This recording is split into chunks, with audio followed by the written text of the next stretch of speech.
Amazon forest ಇದು ಎಷ್ಟು ದೊಡ್ಡ ಫಾರೆಸ್ಟ್ ಅಂದರೆ ಈ ಫಾರೆಸ್ಟ್ ಮಧ್ಯದಲ್ಲಿ ಯಾರನ್ನಾದರೂ ಒಂಟಿಯಾಗಿ ಬಿಟ್ಟರೆ ಅಲ್ಲಿಂದ ಅವರು ಹೊರಗಡೆ ಬರೋಕೆ ಸುಮಾರು 470 ದಿನ ಸಮಯ ಬೇಕಾಗುತ್ತೆ. ಈ ಭಯಂಕರ ಅಮೆಜಾನ್ ಅಡವಿಗಳ ಮಧ್ಯದಲ್ಲಿ ಸಿಕ್ಕಿಬಿದ್ದರೆ ಅಲ್ಲಿಂದ ಹೊರಗಡೆ ಬರೋದು ಅನ್ನೋದು ಅಷ್ಟೊಂದು ಸುಲಭವಾದ ಮಾತಲ್ಲ. ಏಕೆಂದರೆ ದಾರಿ ಮಧ್ಯದಲ್ಲಿ ಭಯಂಕರ ಗಿಡಮರಗಳ ಜೊತೆಗೆ ಮನುಷ್ಯರನ್ನು ಕಿತ್ತು ತಿನ್ನುವಂತಹ ಭಯಂಕರ ಪ್ರಾಣಿಗಳು ಇರುತ್ತವೆ.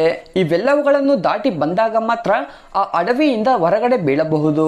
ಈ ಅಡವಿಯಲ್ಲಿರುವ ಸಣ್ಣ ಸಣ್ಣ ಕ್ರಿಮಿಕೀಟಗಳು ಕೂಡ ಮನುಷ್ಯರ ಪ್ರಾಣಗಳನ್ನು ತೆಗೆಯುವಷ್ಟು ವಿಷಪೂರಿತವಾಗಿರ್ತವೆ.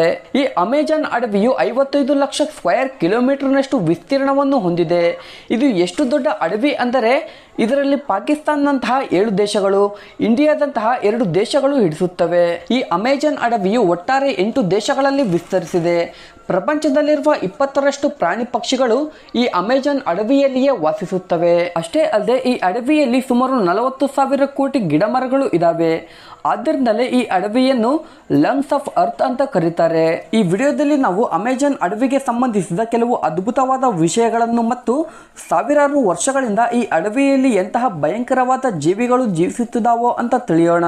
ಅದಕ್ಕಿಂತ ಮುಂಚೆ ಇಂತಹ ಇಂಟ್ರೆಸ್ಟಿಂಗ್ ವಿಡಿಯೋಗಳನ್ನು ನಿಮ್ಮ ಮುಂದೆ ತರೋಕೆ ನಿಮ್ಮ ಸಪೋರ್ಟ್ ಆಗಿ ವಿಡಿಯೋಗೆ ಒಂದು ಲೈಕ್ ಮಾಡಿ ಮತ್ತು ಚಾನಲ್ನ ತಪ್ಪದೆ ಸಬ್ಸ್ಕ್ರೈಬ್ ಮಾಡ್ಕೊಳ್ಳಿ. ಈ ಅಮೆಜಾನ್ ಫಾರೆಸ್ಟ್ ನ ಒಂದು ಅದ್ಭುತ ಏನೆಂದರೆ ಇಲ್ಲಿ ವಾರದಲ್ಲಿ ಒಂದು ದಿನ ತಪ್ಪದೆ ಮಳೆ ಬರುತ್ತೆ. ಆದ್ದರಿಂದಲೇ ಇದನ್ನು ಅಮೆಜಾನ್ ರೈನ್ ಫಾರೆಸ್ಟ್ ಅಂತ ಕರೀತಾರೆ. ಇಲ್ಲಿ ಆಶ್ಚರ್ಯಪಡಿಸುವ ವಿಷಯ ಏನೆಂದರೆ ಇಲ್ಲಿ ಕಂಟಿನ್ಯೂಸ್ ಆಗಿ ಮಳೆ ಬರುತ್ತಲೇ ಇರುತ್ತೆ. ಆದರೂ ಕೂಡ ಮಳೆ ನೀರು ಭೂಮಿಯನ್ನು ಸೇರಲು ಸುಮಾರು 10 ನಿಮಿಷ ಸಮಯ ತೆಗೆದುಕೊಳ್ಳುತ್ತೆ. ಇದಕ್ಕೆ ಮುಖ್ಯ ಕಾರಣ ಬಂದು ಇಲ್ಲಿರುವ ದಟ್ಟವಾದ ಅರಣ್ಯಗಳು. ಈ ಅರಣ್ಯದಲ್ಲಿ ಸೂರ್ಯನ ಕಿರಣಗಳು ಕೂಡ ಭೂಮಿಯನ್ನು ಸೇರುವುದಿಲ್ಲ. ಅಷ್ಟೊಂದು ಕತ್ತಲಿನಿಂದ ಕೂಡಿರುತ್ತೆ ಈ ಅಮೆಜಾನ್ ಫಾರೆಸ್ಟ್. ಇಲ್ಲಿರುವಂತಹ ಕೆಲವು ಪಕ್ಷಿಗಳು ಪ್ರಪಂಚದ ಯಾವ ಮೂಲೆಯಲ್ಲೂ ಕಾಣಿಸುವುದಿಲ್ಲ. ಏಕೆಂದರೆ ಅವುಗಳನ್ನು ನಾವು ಕೇವಲ ಅಮೆಜಾನ್ ಅಡವಿಯಲ್ಲಿ ಮಾತ್ರ ನೋಡಬಹುದು. ಇಲ್ಲಿ ಸುಮಾರು 25 ಲಕ್ಷ ರೀತಿಯ ವಿಚಿತ್ರವಾದ ಹುಳುಗಳು ಇವೆ. 40,000 ಕೋಟಿ ಗಿಡಮರಗಳು ಇದಾವೆ. ಸುಮಾರು 30 ಜಾತಿಯ ಪಕ್ಷಿಗಳು ಇದಾವೆ. ಹಾಗೆ ಈ ಅಡವಿಯಲ್ಲಿರುವ ಅಮೆಜಾನ್ ನದಿಯಲ್ಲಿ ಸುಮಾರು 2200 ರೀತಿಯ ಮೀನುಗಳು ಇದಾವೆ. ಇವೆಲ್ಲ ಕೇವಲ ವಿಜ್ಞಾನಿಗಳ ಕಣ್ಣಿಗೆ ಬಿದ್ದಿರುವ ಲೆಕ್ಕಾಚಾರ. ವಿಜ್ಞಾನಿಗಳ ಕಣ್ಣಿಗೆ ಬೀಳದಂತೆ ಅದೆಷ್ಟು ಪ್ರಾಣಿ ಪಕ್ಷಿಗಳು ಈ ಅಮೆಜಾನ್ ಅಡವಿಯಲ್ಲಿ ವಾಸಿಸುತ್ತಿದ್ದಾವೋ ಗೊತ್ತಿಲ್ಲ. ಈ ಅಮೆಜಾನ್ ಅಡವಿಯಲ್ಲಿ ವಾಸಿಸುತ್ತಿರುವ ಅತಿ ಭಯಂಕರ ಜೀವಿಗಳಲ್ಲಿ ಅನಕೊಂಡ ಕೂಡ ಒಂದು. ಈ ಅನಕೊಂಡ ಅನ್ನೋ ಜೀವಿಯು ಸುಮಾರು 30 ಮೀಟರ್ ಉದ್ದ, 250 kg ತೂಕವನ್ನು ಹೊಂದಿರುತ್ತೆ.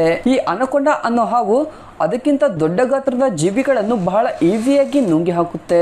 ನಮ್ಮಂತ ಸಾಧಾರಣ ಮನುಷ್ಯರು ಅದನ್ನು ನೋಡಿದರೆ ನಾವು ಖಂಡಿತವಾಗಿಯೂ ಆಶ್ಚರ್ಯಗೊಳ್ತೇವೆ. ಏಕೆಂದ್ರೆ ಅಷ್ಟೊಂದು ದೊಡ್ಡ ಗಾತ್ರದಲ್ಲಿ ಈ ಅನಕೊಂಡ ಅನ್ನೋ ಹಾವು ಇರುತ್ತೆ.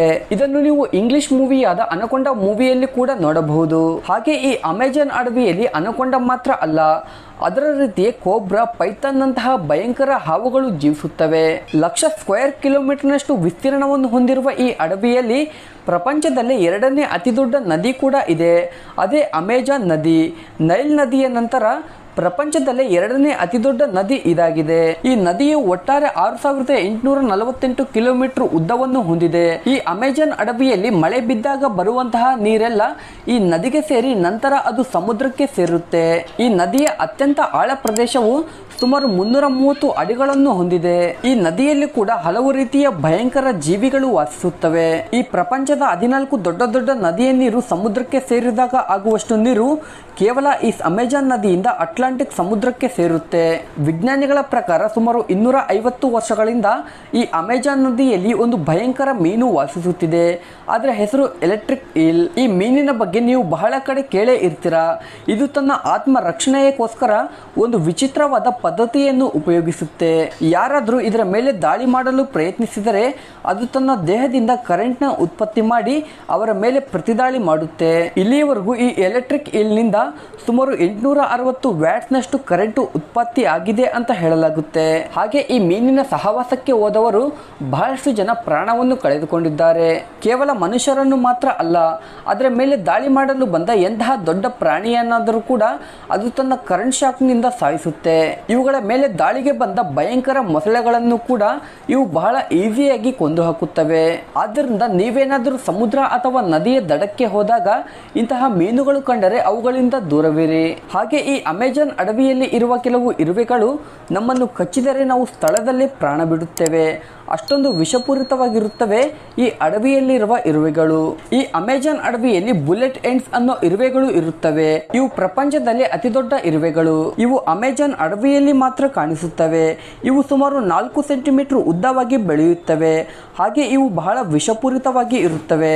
ಒಂದು ವೇಳೆ ಈ ಇರುವೆಗಳು ಯಾರನ್ನಾದ್ರೂ ಕಚ್ಚಿದರೆ ಅವರು ಸಾಯುವ ಚಾನ್ಸ್ ಹೆಚ್ಚಾಗಿ ಇರುತ್ತೆ. ಆಕ್ಚುಯಲ್ ಆಗಿ ಇದಕ್ಕೆ ಬುಲೆಟ್ ಆಕ್ಟ್ ಅನ್ನೋ ಹೆಸರು ಏಕೆ ಬಂದಿದೆ ಅಂದರೆ, ಈ ಇರುವೆ ಕಚ್ಚಿದಾಗ ಒಂದು ಬುಲೆಟ್ ನಮಗೆ ತಗಲಿದರೆ ಎಷ್ಟು ನೋವು ಉಂಟಾಗುತ್ತೋ ಅಷ್ಟು ನೋವು ಇರುತ್ತೆ ಅಂತ ಹೇಳ್ತಾರೆ. ಈ ಪ್ರಪಂಚದ ಒಂದು ಅದ್ಭುತ ಅಂದರೆ ಅದು ಅಮೆಜಾನ್ ನದಿ. ಇದರ ಉದ್ದವು ಸುಮಾರು 6480 ಕಿಲೋಮೀಟರ್. ಸಾಧಾರಣವಾಗಿ ಇಷ್ಟು ಉದ್ದದ ನದಿಯನ್ನು ಈಜುವುದು ಅಂದರೆ ಅದು ನಾಟ್ ಪಾಸಿಬಲ್ ಅಂತ ಹೇಳಬಹುದು. ಏಕೆಂದರೆ ಈ ನದಿಯಲ್ಲಿ ಮೊಸಳೆಗಳು, ಅನಕೊಂಡಗಳು, ಎಲೆಕ್ಟ್ರಿಕ್ ಮೀನುಗಳಂತಹ ಭಯಂಕರ ಜೀವಿಗಳು ವಾಸಿಸುತ್ತವೆ. ಒಂದು ವೇಳೆ ನದಿಗೆ ಇಳಿದು ಈಜಲು ಪ್ರಯತ್ನಿಸಿದರೂ ಕೂಡ ಅಲ್ಲಿರುವ ಭಯಂಕರ ಜೀವಿಗಳು ನಮ್ಮನ್ನು ಬಿಡುವುದಿಲ್ಲ. ಆದರೆ ಒಬ್ಬ ವ್ಯಕ್ತಿ ಮಾತ್ರ ಈ ಅಮೆಜಾನ್ ನದಿಯನ್ನು ಈಜಿ ಸಾಧನೆಯನ್ನು ಮಾಡಿದ್ದಾನೆ. ಆತನ ಹೆಸರೇ ಮಾರ್ಟಿನ್ ಸ್ಟ್ರೈಲ್. ಈತನು ಮೊದಲನೇ ಬಾರಿ ಅಮೆಜಾನ್ ನದಿಯನ್ನು ಈಜಿದ ವ್ಯಕ್ತಿ.